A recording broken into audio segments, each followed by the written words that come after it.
Mon enfance privilégiée ne m'empêche pas d'être équilibré. J'en veux seulement au monde entier.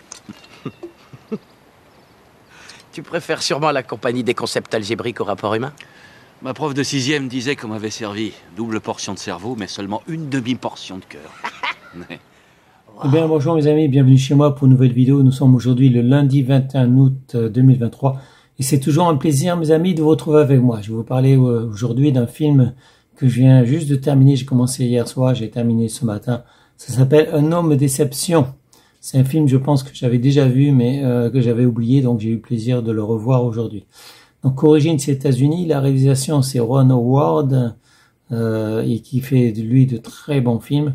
La durée c'est 2h14, les acteurs c'est Russell Crowe, Ed Harris, Jennifer Connelly, Paul Bettany, Adam Goldberg. Le genre c'est drame, la date de sortie c'est 2001 et maintenant voici le scénario.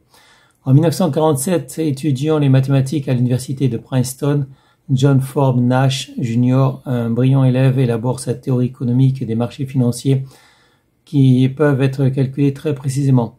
Au début des années 50, ses travaux et son enseignement au Massachusetts Institute of Technology ne passent pas inaperçus et un représentant du département de la défense, William Patcher, se présente à lui pour lui proposer d'aider secrètement les États-Unis.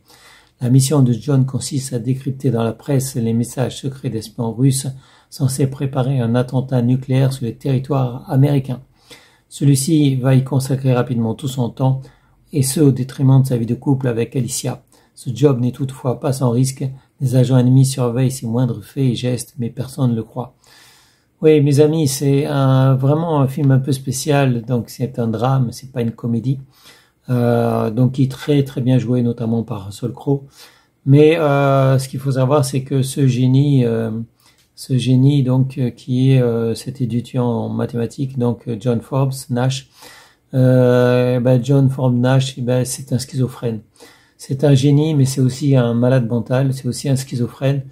Il a des visions, il voit des personnes, des choses qui sont pas réelles, donc des personnes qui n'existent pas.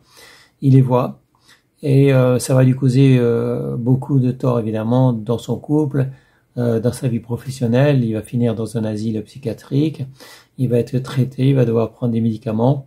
Moi, je peux pas vous en dire plus, mes amis, mais c'est vrai que le problème de certains génies, c'est que ils sont pas mentalement stables.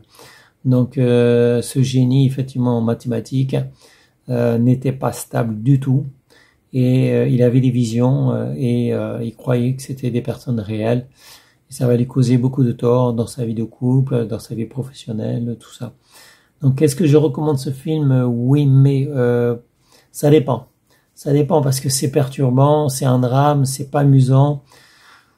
C'est un peu triste, on va dire, mes amis, c'est un peu triste. Bon, j'ai bien aimé la fin, mais c'est vrai que vivre comme ça, vivre comme cette personne, c'est quelque chose que je ne souhaite à personne, parce que c'est une vie difficile que d'avoir des visions, ne pas distinguer ce qui est vrai, ce qui est pas vrai, le vrai du faux, le réel de l'irréel, puisque cet homme-là, il est, comment dire, il a un esprit très très puissant, on va dire. Mais il a des problèmes sociologiques, il a des problèmes de relationnel, des problèmes donc avec les gens, même tout petit, même enfant.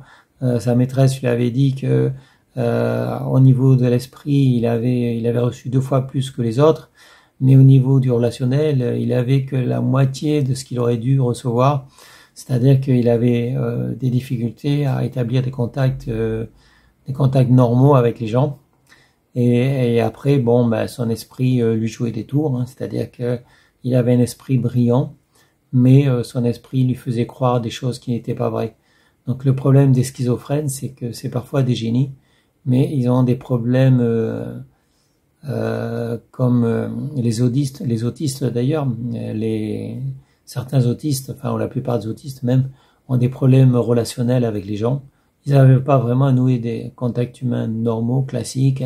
Donc avoir des relations normales avec les autres personnes.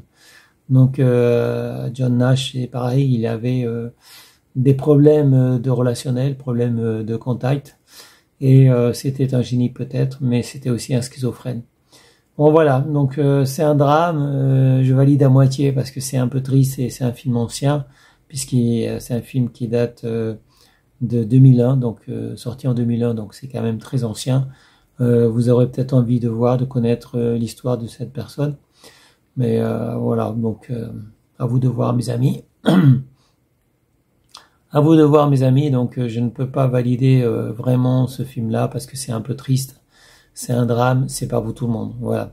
Et ça sera tout pour aujourd'hui. Je vous souhaite à tous une bonne journée. Restez en sécurité, portez-vous bien. Je vous dis à bientôt pour une prochaine vidéo. Salut mes amis, ciao ciao, bye bye. Il n'y a que dans les mystérieuses équations de l'amour que l'on peut trouver raison et logique. Si je suis ici ce soir, c'est grâce à toi.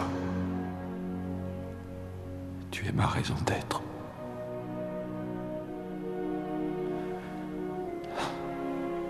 Tu es toutes mes raisons.